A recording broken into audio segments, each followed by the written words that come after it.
हाँ बच्चों, हम लोग 12th फिजिक्स में लेंस के न्यूमेरिकल लगा रहे हैं। तो न्यूमेरिकल जो है वो नंबर 8 7 तक पीछे लगा दिए गए हैं। इसमें कहता है 8 में एक पतले समतलोत्तल लेंस के उत्तल पृष्ठ की त्रिज्या 20 सेंटीमीटर, उसके पदार्थ का अपवर्तनांक 1.5 है। लेंस की फोकस दूरी ज्ञात कीजिए।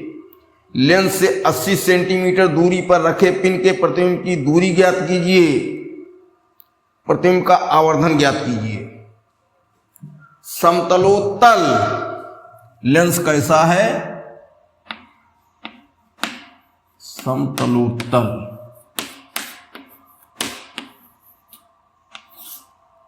इसका अर्थ क्या है? एक समतल एक उत्तल। तो लेंस एक समतल पृष्ठ और एक उत्तल। ठीक। अब इसमें क्या है दिया है? उत्तल पृष्ठ की त्रिज्या 20 सेंटीमीटर, ये R1, ये R2। तो R2 बराबर -20। पिछले न्यूमेरिकल में हमने बताया कि समतल और उत्तल पृष्ठ चाहे जिधर रखो उससे कोई मतलब नहीं होता है। चाहे समतल इधर रख दो, उत्तल इधर रख दो, या समतल इधर कर दिए हैं, उत्तल इधर कर दिए हैं, कोई इससे मतलब नहीं होता है, कोई दिक्कत नहीं। ये R2 बराबर क्या है? इधर हमने उत्तल रख दिया तो इसका केंद्र इधर आएगा, तो इधर से दूरी नापेंगे तो ऋणात्मक हो जाएगी। R1 समतल की त्रिज्या है, समतल की त्रिज्या अनंत होती है, ऐसा भी लिख दो, R1 बराबर अनंत। ठीक। और क्या दिया है? लेंस के पदार्थ का अपवर्तनांक 1.5 है। n बराबर 1.5। आगे क्या दे रहा है? लेंस की फोकस दूरी ज्ञात कीजिए। फोकस दूरी। और फिर क्या कहता है?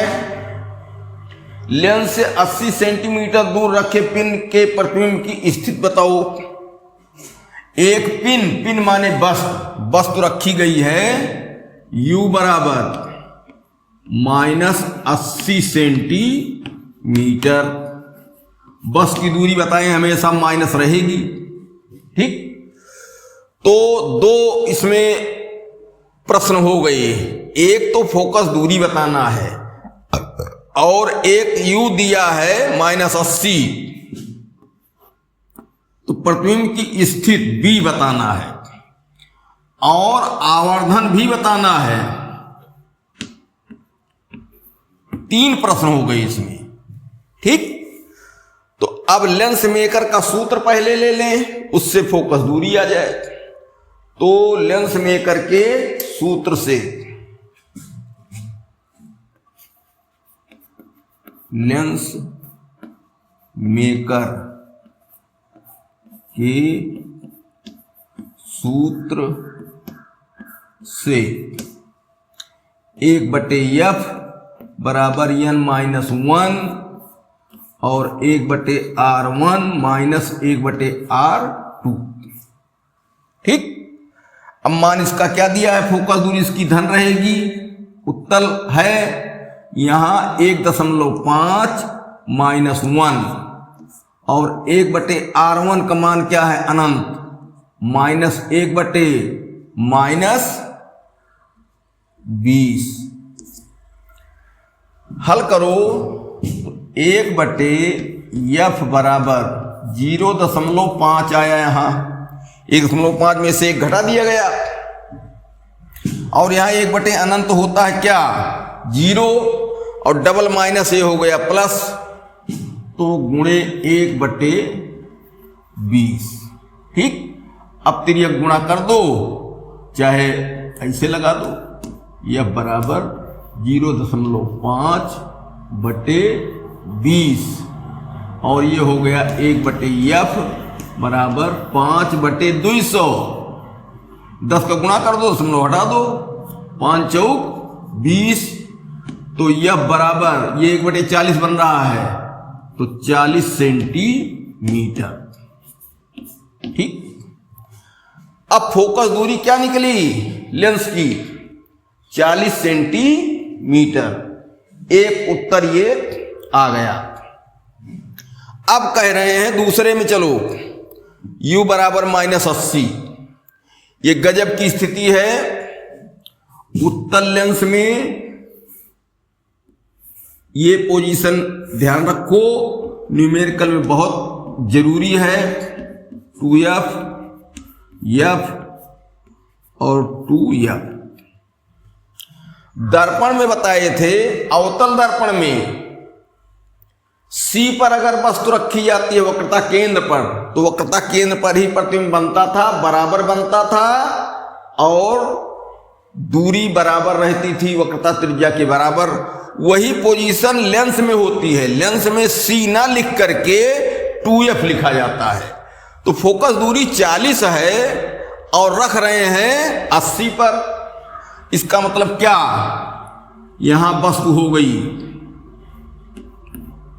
ठीक, 2f पर वस्तु हो गई, ये O हो गया वस्तु, तो 2f पर प्रतिबिंब बनेगा। तो इसलिए 2f पर दाईं ओर प्रतिबिंब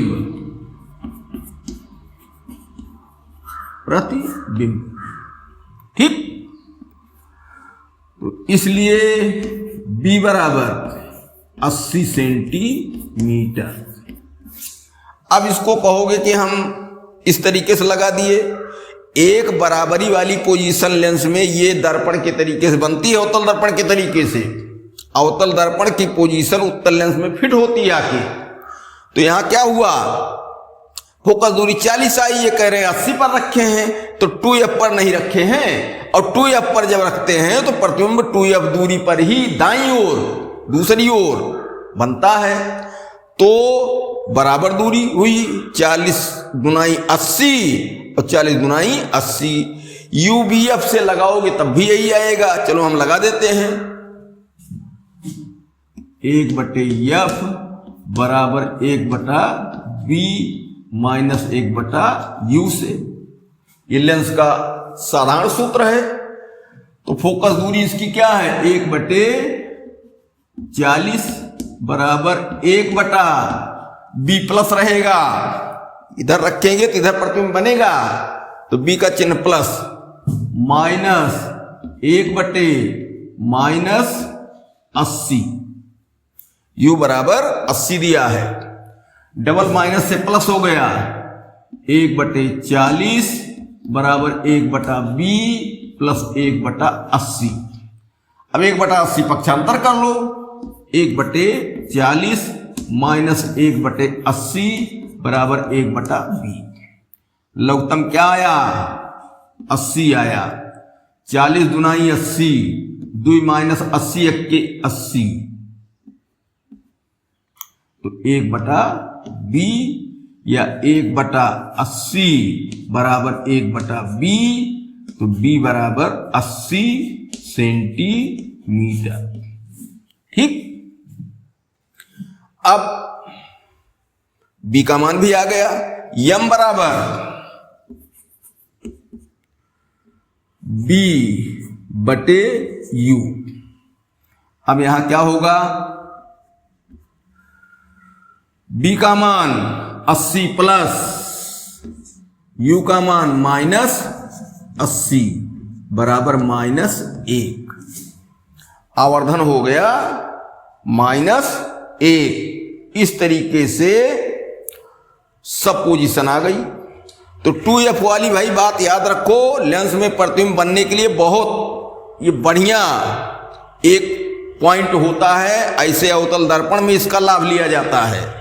तो इस तरीके से तीनों मान आ गए, कोई कठिन काम नहीं है। 2 बार 1 बार देखोगे अपने आप आ जाएगा। अब सवाल नंबर 9। 9 में क्या कहता है?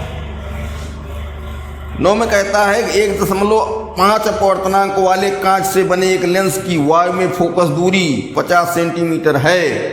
यदि इसे 1.2 अपवर्तनांक वाले द्रव में डुबो दिया जाए तो इसकी फोकस दूरी क्या होगी? 1.5 अपवर्तनांक वाला कांच, ये अपवर्तनांक हो गया AnG बराबर 1.5। भाई जो है अपवर्तनांक केवल कह रहा था हवा से या निर्वात से हम उसको करेंगे, ये निरपेक्ष अपवर्तनांक जैसा होगा। फोकस दूरी क्या है इसकी? 50 सेंटीमीटर। तो उत्तल लेंस है तो यह बराबर धन 50, ठीक, ये आ गया। फिर कहते हैं कि यदि इसे 1.2 अपवर्तनांक वाले द्रव में डुबो दिया जाए तो AnL बराबर कितना दे रहा है? 1.2 में डुबो दिया जाए तब क्या होगा? इसकी फोकस दूरी कितनी हो जाएगी? तो FL बराबर बताना है, ये FA है। अब सवाल फिर से सुनो। लेंस जो है वो कांच का बना है, हवा के सापेक्ष कांच का अपवर्तनांक 1.2, अपवर्तनांक 1.5, भाई 2 नहीं 1.5। जब केवल अपवर्तनांक कहता है तो हवा के सापेक्ष ही देखा जाता है, और फोकस दूरी उसकी कितनी है हवा में? 50 सेंटीमीटर।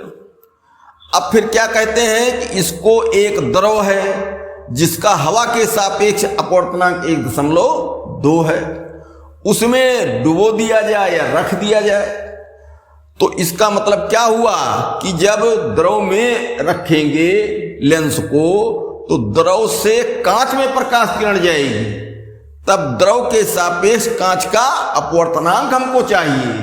देखो जहां से प्रकाश किरण लेंस में जाती है या कांच में, उन दोनों का अपवर्तनांक फिर हमको चाहिए।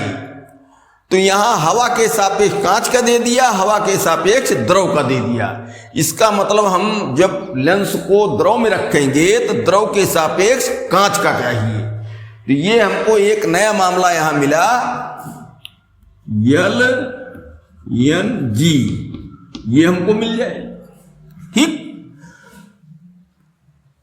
ये बात हो गई। 3 माध्यम का यहां देखो जिक्र आ गया, एक तो हवा ही है, एक कांच है, एक द्रव है।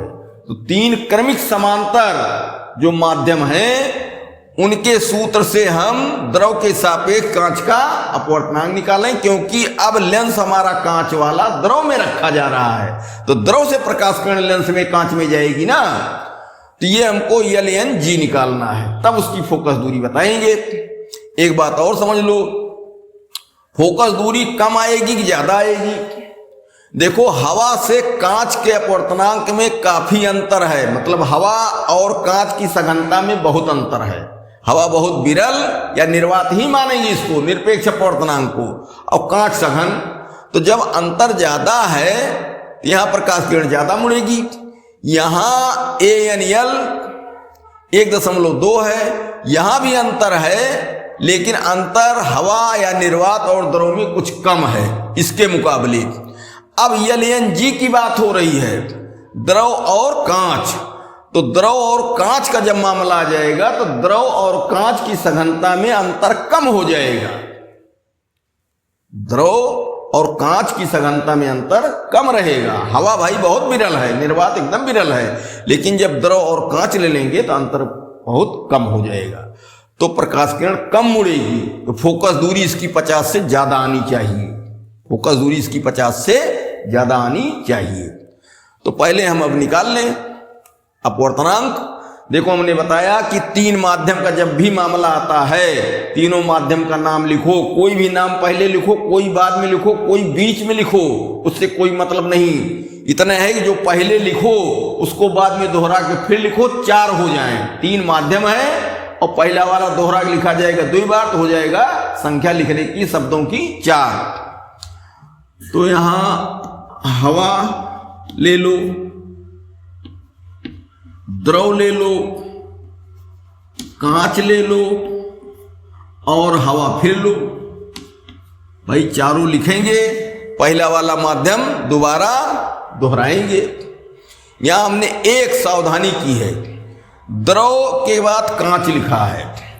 कांच के बाद द्रव भी लिख सकते थे, लेकिन तब कांच के सापेक्ष द्रव का निकलता, और यहां द्रव के सापेक्ष कांच का निकलेगा। द्रव के सापेक्ष कांच का हमको चाहिए भी, हमको उल्टा पुल्टा करने की जरूरत नहीं रहेगी। नहीं तो कांच के सापेक्ष द्रव का निकलता तो उल्टा करते, द्रव के सापेक्ष कांच का आता। एक बात और जान लो, अब यहां लिखो सबको, हवा से द्रव AnL गुणे LnG गुणे कांच से हवा GnA बराबर 1।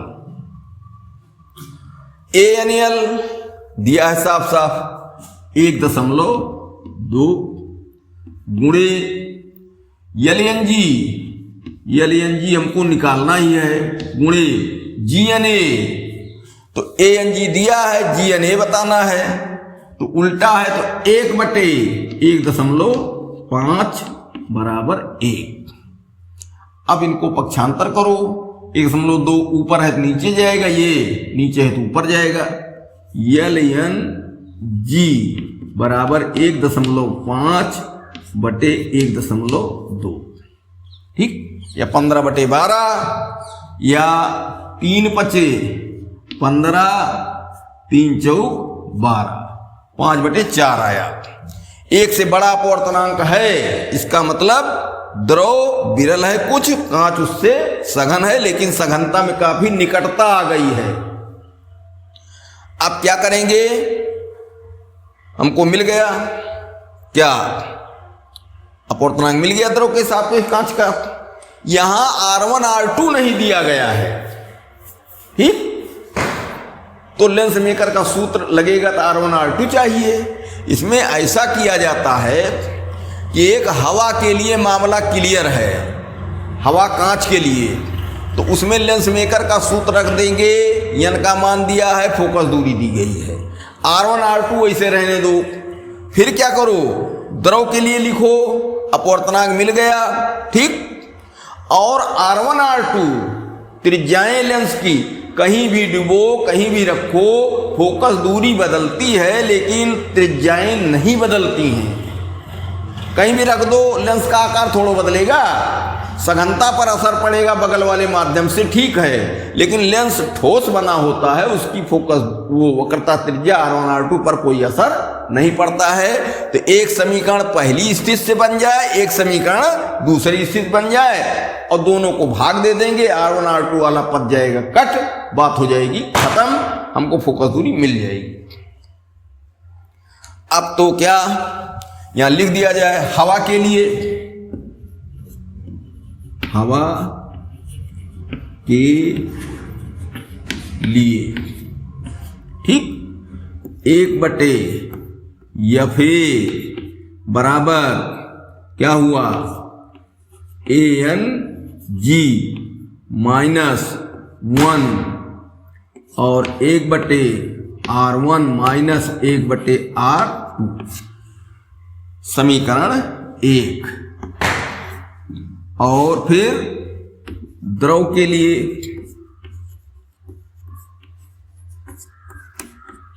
1/FL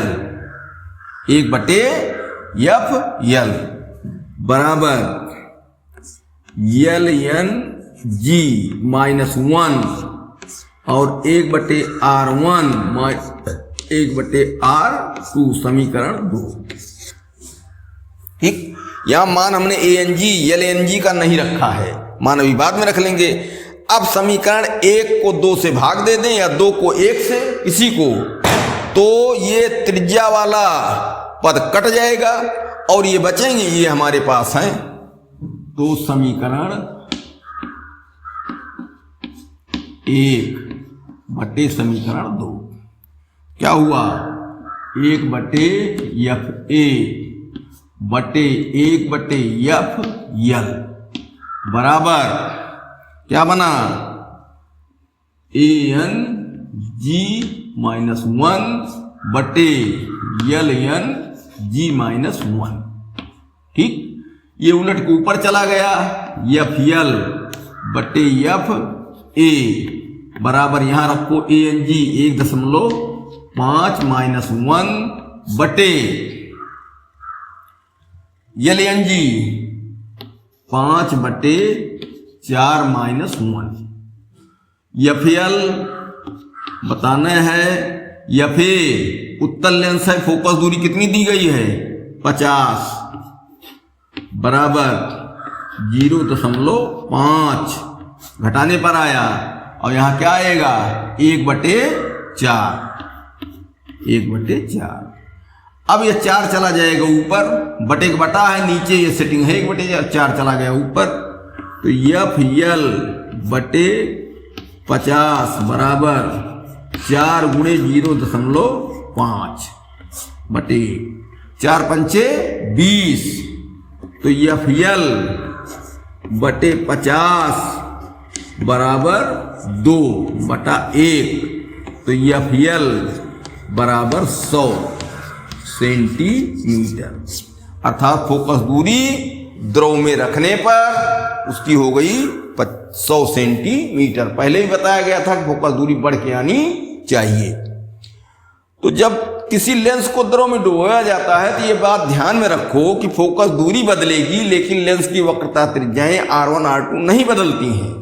इसलिए क्या होता है, समीकरण 2 बना लिया जाता है और भाग कर देते हैं, R1 R2 दिया नहीं है तो पद ही कट जाते हैं और इस तरीके से फोकस दूरी हल हो जाती है।